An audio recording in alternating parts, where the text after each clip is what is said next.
When I do the seated barbell shoulder press, I like to do this movement because it's a good power movement. It's going to help really develop that strength and power in the upper body, the shoulders, deltoids, the trapezius, the triceps, upper chest. All of these things are really going to come into play. Now, the things that are going to be very important when you do this, first of all, when you place your hands just a little wider than your shoulders. You don't want to get them too far out because it'll create that rotational force on the shoulders that's going to lead to an injury in the long run. So keep those hands in a little bit tighter.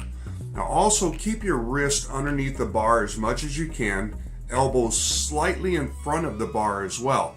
Now by doing this, what you're doing is, again, you're avoiding that rotational force. We don't want the shoulders doing this. That's where you're going to get hurt. Keep the elbow in front, the wrist behind. As you press, everything eventually lines up at the top. So it comes from here to here, and it's going to line up.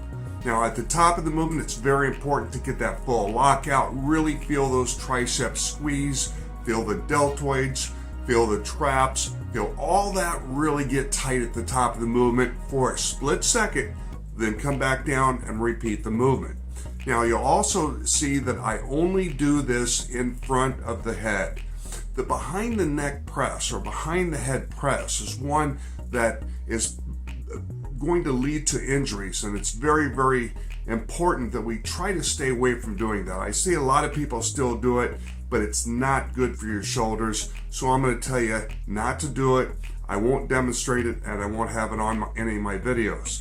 Now, as always, if you have specific questions, things that pertain to you that you'd like to have answered, don't hesitate to email me.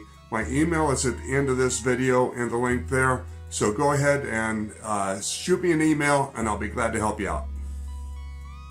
The seated barbell shoulder press is a great movement, again, that now we can start developing some power. You'll notice that I do not do the behind neck press. That's going to create a lot of pressure on the shoulders, can actually cause injuries long term, so we want to avoid that.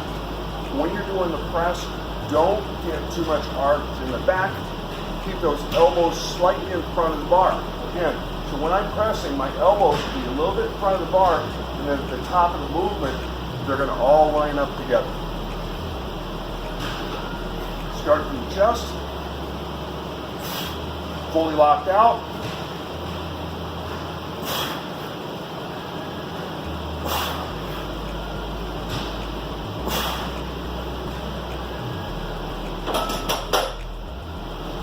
And there you go. So again, didn't overarch the back. In fact, I felt very, very stable on that movement. I got a good full extension at the top. I kept those elbows slightly in front of the bar as I pressed. That way, between your elbow and your shoulder, those planes that are perpendicular to the ground, that bar should be pretty much halfway in between that point. So just kind of think about that and understand how that works. As the arms come up, everything comes up together and comes in line. So that's very, very important from the point of doing the exercise correctly and not getting injured, in fact, avoiding rotational force on the shoulder, which is going to cause injury.